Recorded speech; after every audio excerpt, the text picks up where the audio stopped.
Disappointing. You made the right decision?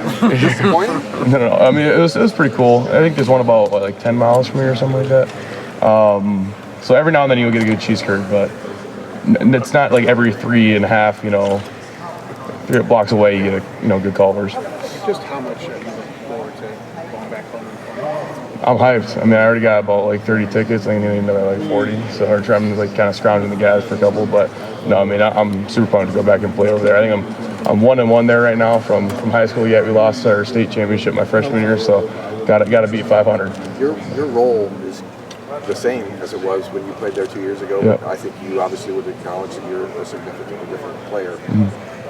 What does it mean for you to go back and feel like this version of yourself having a chance to go? Yeah, I mean, I'm just excited to go and play with a lot more confidence than I had back then.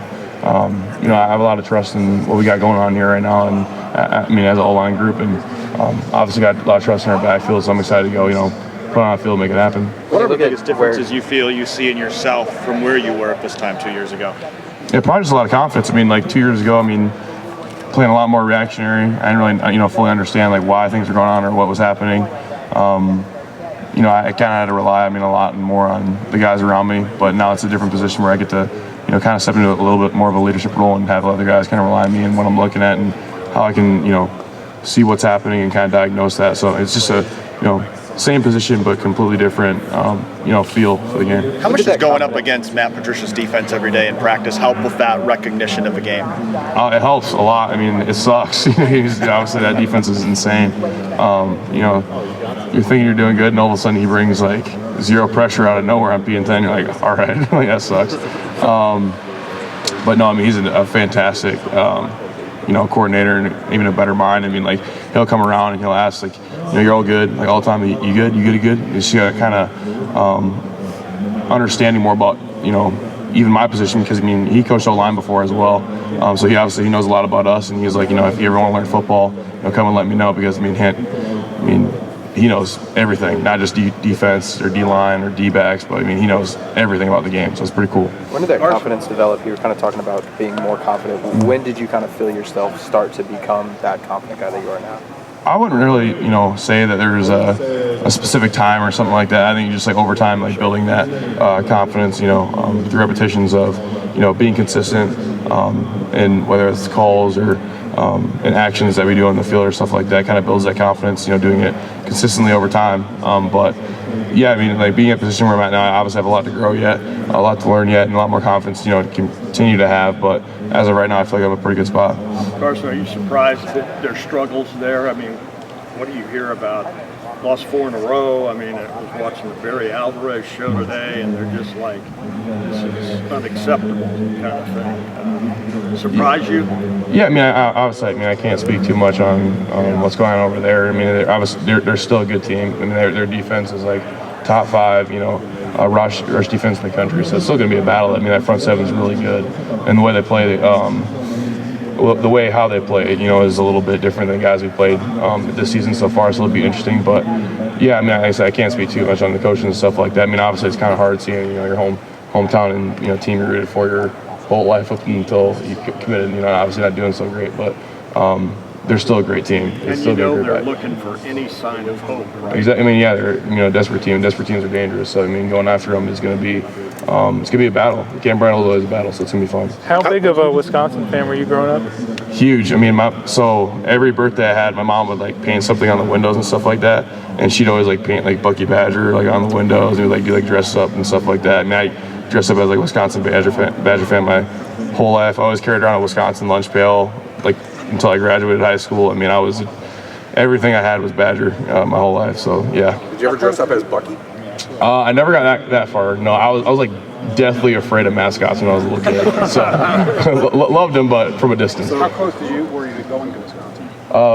Very close. I think, I kind of tell the story every now and then, but like, one night, like we were coming back, I think it was from like one of my sister's games or something like that. We were in the car, and I was almost committed there. I was like, well, let's call him. And it was like really, really late or something like that. And I don't think Coach Rudolph answered at the time. I was like, maybe I'll think about it the next day. And the next day, I think we called him. I was like, thinking about something or something like that. But then it kind of went on, thought about it more, and honestly committed here. So that was pretty close. Kenyatta Jackson on the goal line. I think just the people, honestly. I mean, like, I was so used to, I thought that just like, the culture down there was like the Wisconsin culture, obviously, like being tough, nobody cares, work harder, that kind of thing. And then, you come here and you see something different, but it was different, but I think it almost felt more like home than Wisconsin did at the time. And obviously, you want to be part of a winning culture, and that's what we had here. And if you want to be the best, you got to be able to play with the best. So, I mean, that was a big pull. You said the Wisconsin defense is different than anything you guys have seen this year. How so?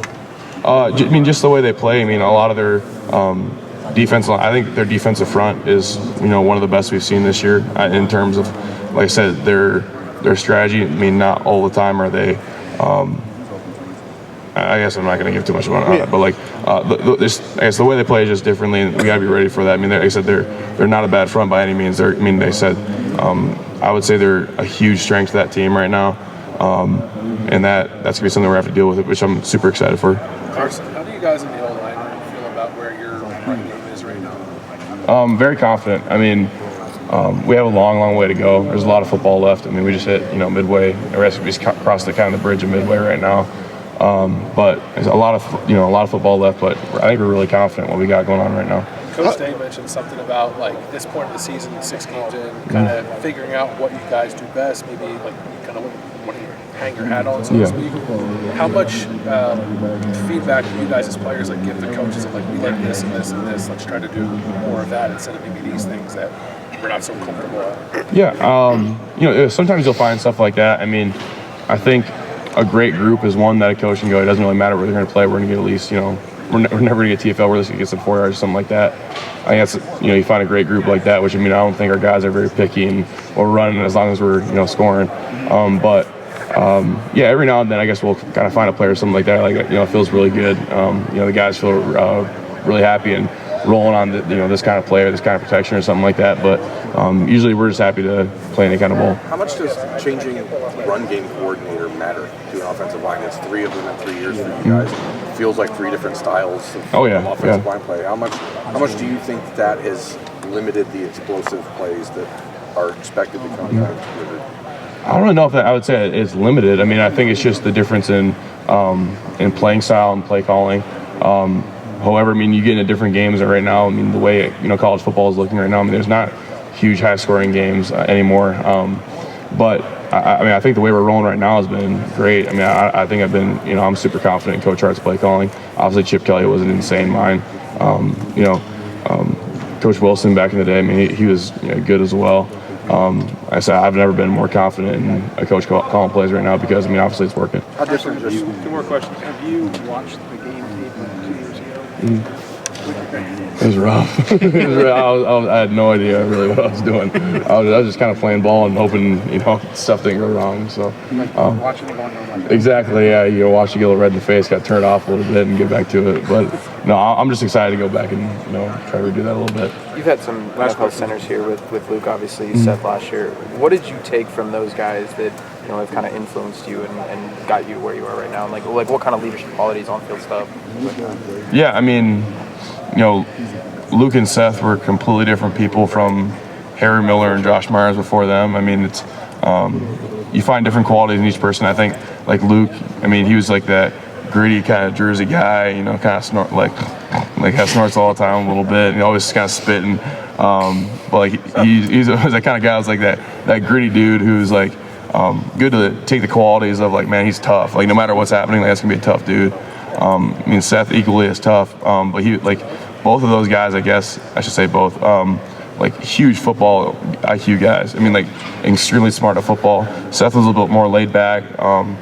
Definitely would get like hot and moving when we needed him, but he was a great leader in the aspect of like, man, I'm never gonna get too high, never gonna get too low. But he's just a very consistent player, I guess was what I took away from Seth. And I mean, Harry, just like wisdom. I mean, Harry knew everything. He still knows everything. If you ever watch his TikToks right now, I mean, he knows literally everything. But yeah, I mean, like you take a little bit from everybody, so it's been cool to like even reach out to those guys now whenever I need to. Like they're more than happy and answer any question I have. All right, Carson, thank you. Thank you.